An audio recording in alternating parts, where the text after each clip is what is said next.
एक गांव में एक किसान रहता था। एक बार उसे कहीं से एक बाज का अंडा मिला। उसने वह अंडा मुर्गी के अंडे के साथ ही रख दिया। मुर्गी उस अंडे को अन्य अंडों के साथ ही सेने लगी। कुछ दिनों में मुर्गी के अंडे से चूजे निकल आए और बाज के अंडे से बाज का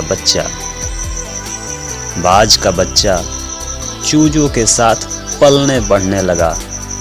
वह चूजों के साथ ही खाता पीता खेलता, इधर उधर फुदकता और बड़ा होने लगा। चूजों के साथ खेलते हुए उसे कभी एहसास ही नहीं हुआ कि वह चूजा नहीं बल्कि बाज है। वह खुद को भी चूजा ही समझता था और हर काम उन्हीं की तरह करता था। जब उड़ने की बारी आई तो वह अन्य चूजों की देखा देखी वह भी थोड़ी ही ऊंचाई पर उड़ा और फिर वापस जमीन पर आ गया। उसका भी ऊंचा उड़ने का मन करता, लेकिन जब वह सबको थोड़ी ही ऊंचाई पर उड़ता हुआ देखता तो वह भी उतनी ही ऊंचाई तक उड़ता। ज़्यादा उड़ने की वह कोशिश ही नहीं करता था। एक दिन उसने ऊंचे आकाश में एक बाज को उड़ते हुए देखा। इतनी ऊंचाई पर उसने किसी पंछी को पहली बार उड़ते हुए देखा था। उसे बड़ा अचरज हुआ। उसने चूजों से पूछा, वो कौन है भाई जो इतनी ऊंचाई पर उड़ रहा है? चूजे बोले, वो पंछियों का राजा बाज है। वह आकाश में सबसे ज्यादा ऊंचाई पर उड़ता है। कोई दूसरा पंछी उसकी बराबरी नहीं कर सकता। यदि मैं भी उसके जैसा उड़ना चाहूं तो क्या मैं उड़ सकता हूं? बाज ने पूछा। कैसी बातें करते हो? मत भूलो, तुम एक चूजे हो। चाहे कितनी भी कोशिश कर लो, बाज जितना नहीं उड़ पाओगे। इसलिए व्यर्थ में ऊंचा उड़ने के बारे में मत सोचो। जितना उड़ सकते हो उतने में ही खुश रहो। चूजे बोले। बाज ने यह बात मान ली और कभी ऊंचा उड़ने की कोशिश ही नहीं की। बाज होने के बावजूद वह पूरी जिंदगी मुर्गी के समान जीता रहा। इस कहानी से सीख, सोच और दृष्टिकोण महत्वपूर्ण है। अपनी सोच व्यापक बनाएं, अपनी क्षमता सीमित ना करें। आप खुद को बाज समझेंगे तो बाज की जिंदगी जिएंगे और मुर्गी समझेंगे तो मुर्गी की जिंदगी जिएंगे। धन्यवाद। एक बार एक कौवा एक पेड़ की डाल पर बैठे बैठे रो रहा था। नीचे से एक साधु निकलते हैं और उसके आंसू साधु के ऊपर गिरते हैं। साधु ऊपर देखते हैं तो कौवा रोता हुआ दिखाई देता है। साधु पूछते हैं, क्यों भाई, क्यों रो रहे हो? बाबा, मेरे जीवन में कष्ट ही कष्ट है। भगवान ने मुझे ऐसा बनाया है कि सभी मेरा तिरस्कार करते हैं। कोई मुझे पसंद नहीं करता।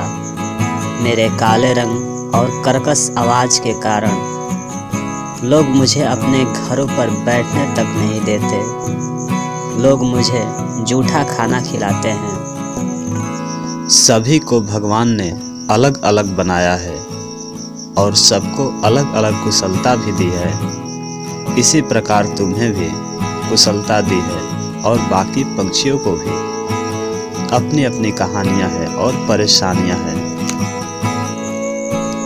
नहीं साधु महाराज, मुझसे अच्छे तो बाकी पंछी हैं जिन्हें लोग पालते हैं, खिलाते हैं और लोग ज़्यादा पसंद करते हैं। मुझे कौन से लोग पसंद करते हैं? मेरी ज़िंदगी तो खराब है। अच्छा ठीक है, बताओ मुझे कौन सा पंछी बनना है मैं अपनी शक्ति से तुझे वही पक्षी बना देता हूँ। साधु महाराज, मुझे हंस बना दो। कितना बढ़िया रंग है, लोग कितना पसंद करते हैं। ठीक है, मैं तुझे हंस बना दूंगा, लेकिन मेरी एक शर्त है कि तुम पहले हंस से जाकर मिल आओ। कौवा हंस के पास जाता है और हंस से बोलता है, हंस भाई, तुम्हारा क्या रंग रूप है, पानी में भी चलते हो तो क्या विशेषताएं हैं। लोग तुम्हें कितना पसंद करते हैं। तुम्हें देखने के लिए घंटों तक लोग खड़े रहते हैं, इंतज़ार करते हैं। अगर मुझे मौका मिले तो मैं भी हंस बनना पसंद करूँगा। तब हंस कहता है, कौवा भाई, मेरी बहुत बड़ी तकलीफ है। भगवान ने मुझे जो रंग दिया है वह शांति का रंग है। मुझे अपना रंग देखकर हरदम यह एहसास होता है कि जैसे कोई मर गया हो, और सफ़ेद रंग होने के कारण कोई फोटो खींचता है तो मैं भी किसी सफ़ेद रंग में छिप जाता हूँ, दिखता ही नहीं हूँ। और सफ़ेद रंग की वजह से मुझे और भी बहुत सारी तकलीफ है। तुम्हें भी सफ़ेद रंग से तकलीफ है? हाँ भाई, बड़ी तकलीफ है। फिर कौवा और हंस दोनों साधु बाबा के पास जाते हैं और साधु बाबा से बोलते हैं, हे बाबा, हे महाराज, मुझे तुम पैरट बना दो, तोता बना दो। एक मौका देकर तोता बना दो, क्योंकि तोता बड़ा अच्छा होता है। उसका हरा रंग होता है, लाल चोंच होती है, लोग पालते हैं, पसंद करते हैं, फोटो खींचते हैं। बहुत सारी विशेषताएं हैं। मुझे आप तोता बना दीजिए। लेकिन साधु महाराज बोलते हैं, मैं पैरट बना दूंगा, लेकिन उससे पहले मेरी एक शर्त है कि तुम तोता से जाकर मिल आओ। दोनों हंस और कौवा तोता से मिलने चले जाते हैं। तोते को ढूंढा जाता है। एक पेड़ पर बहुत सारे पंछी बैठे होते हैं। उसमें वह तोते को ढूंढते हैं, 4-5 चक्कर लगा देते हैं और फिर जाकर तोता दिखाई देता है। फिर तोते के पास जाकर बोलते हैं, तोता भाई, तुम्हारा क्या रंग रूप है, हरा रंग है, चोंच लाल है। मैं तुम जैसा बनना चाहता हूँ। अगर भगवान मुझे मौका दे तो मैं तुम्हारे जैसा ही बनना चाहता हूँ। तुम्हारे तो मज़े ही मज़े हैं। इस पर तोता बोलता है, तुम लोग 4 चक्कर पेड़ के लगा लिए जब मैं दिखाई दिया और मेरे रंग की तारीफ करते हो। भगवान ने मुझे ऐसा रंग दिया है कि मैं पेड़ में छिप जाता हूँ, कोई मुझे देख नहीं पाता है। कोई फोटो खींचता है तो मैं और पेड़ में दिखता ही नहीं हूँ। और तुम मेरे रंग की तारीफ कर रहे हो या मेरी बेइज्जती कर रहे हो? क्या तुम्हें भी अपने रंग से तकलीफ है? और क्या क्या परेशानियां हैं ये भी बताओ। मुझे लोग पकड़ने के लिए हरदम घूमते रहते हैं, इसलिए मुझे बचकर रहना पड़ता है। लोग जाल बिछाए रहते हैं, पल पल सतर्क रहना पड़ता है। इस पर फिर तीनों पंछी साधु के पास जाते हैं और फिर साधु से बोलते हैं, महाराज, एक मौका और दीजिए, हम लोगों को मोर बना दीजिए। मोर बढ़िया पंछी है, लोग उनका सम्मान करते हैं, वह राष्ट्रीय पक्षी है। तो साधु की वही शर्त होती है कि मैं तो मोर बना दूंगा, परंतु एक बार मोर से जाकर मिलाओ।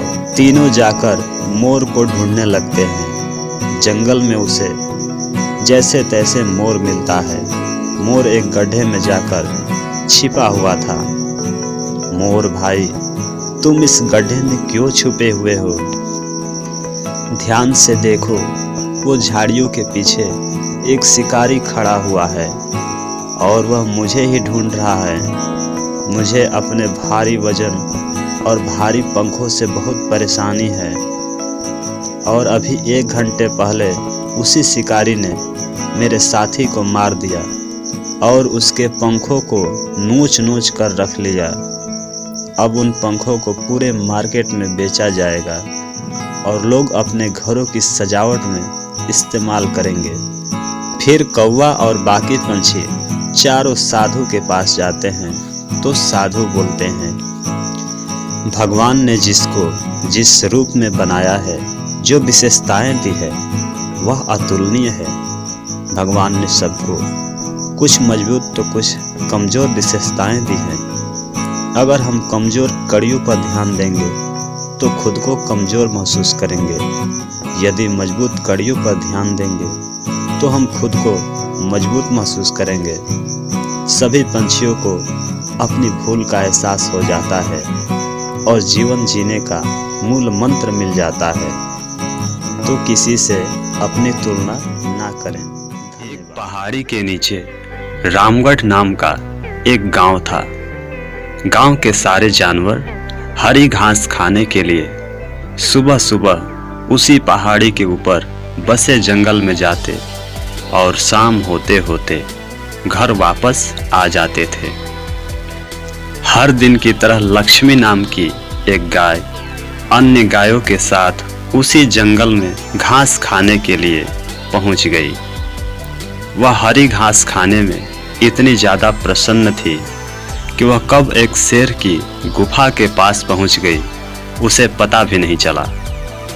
शेर अपनी गुफा में सो रहा था और वह पिछले 2 दिनों से भूखा भी था। जैसे ही लक्ष्मी शेर की गुफा के पास पहुंची, गाय की खुशबू से शेर की नींद खुल गई।